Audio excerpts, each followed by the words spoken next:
Give us our daily bread, but please let it be German. A good friend of mine recently returned to the U.S. after several years' absence. Watch out, I warned him.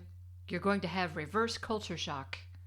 All those huge cars, jammed highways, and over-friendly people. It's a bit scary after you've been gone for a while. Take it easy, I said. Don't let it scare you. You'll get used to it again, I promise. Then there's the heat. He moved to Boston, where it can be downright sizzling and muggy. The only muggy thing here in Munich is what you put your beer in before you hoist it up in the air and say Prost. Summer here comes in short, unexpected bursts. Best use them when they come. If you finish polishing the car or vacuuming the living room first, by the time you want to go for a bike ride, it will be raining again.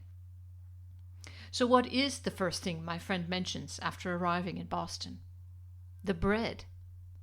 Everybody is so preoccupied with German beer, sausage, and Umpalbands that this excellent food gets overlooked. Yet it's far more important, since not everyone drinks beer, vegetarianism is en vogue, and Umpalbands, well, whatever. But everybody eats bread.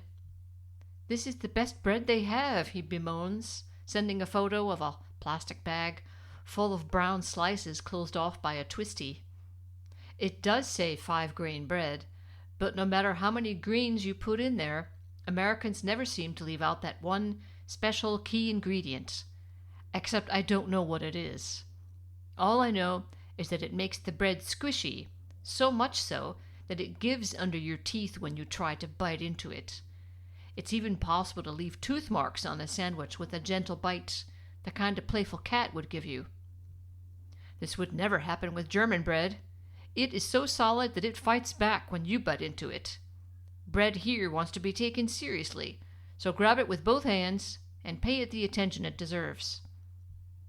Germany has hundreds of kinds of bread, in all shapes and sizes, made from wheat, rye, buckwheat, and spelt, a grain I had never even heard of before arriving here. Yet even though they all vary greatly in color and shape, they all share that one thing, the bite. If you've got a loose tooth, put that roll right back down and get some fruit yogurt instead. This is what the bread must have been like in the Middle Ages, I tell myself. When Hansel and Gretel were wandering off in the woods, and Hans left crumbs behind to mark the trail, it was from one of these powerful loaves of the good German Brot. Because, let's face it, if he had left crumbs of soft, squishy Wonder Bread, that would have ruined the story. No animal in its right mind would do more than sniff at those white scraps of empty fluff before scurrying off to eat something more nutritious. So the two kids would have found their way back home. End of story. And it never would have made it into Grimm's collected fairy tales. You have robust German bread to thank for that. I picture a raccoon stumbling upon a morsel of Wonder Bread. Before you get agitated and say, but raccoons only live in North America, I must tell you that just as the Europeans ferried rats to the New World in the holds of their ships, one of them traded in a rat for a raccoon to bring home, and it got away. The result can be seen scurrying around German forests, feasting on turtles and hedgehogs, who are all surely wondering where that furry masked imp came from. Seems to me Americans got a lousy deal. At least raccoons are cute. Whoa, man, the raccoon would be thinking, looking at the Wonder Bread.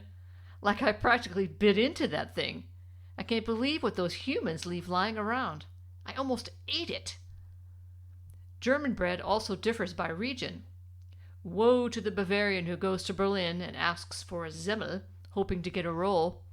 He instantly reveals himself to be exactly what he is, offering the Berliner an opportunity to indulge in his favorite sport, making fun of Bavarians.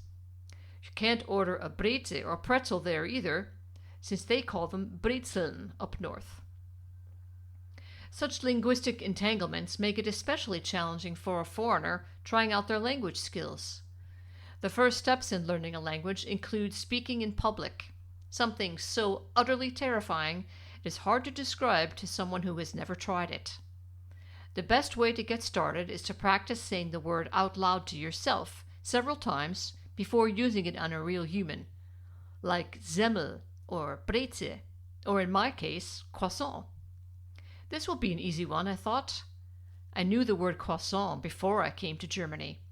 We stole that from the French, just like they did. Should be easy enough to ask for one at the bakery, I figured.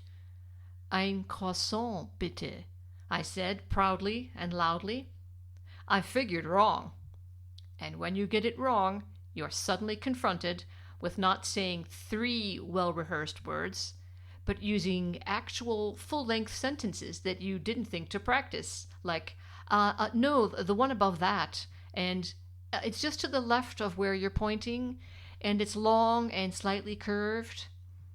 All the while, the line behind you grows longer and longer, making your desire for that croissant, or whatever the hell you call that stupid pastry, diminish rapidly.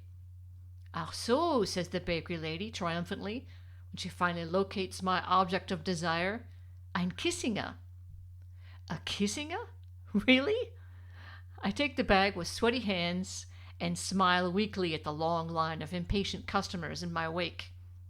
How was I to know that they named a pastry after Nixon's Secretary of State?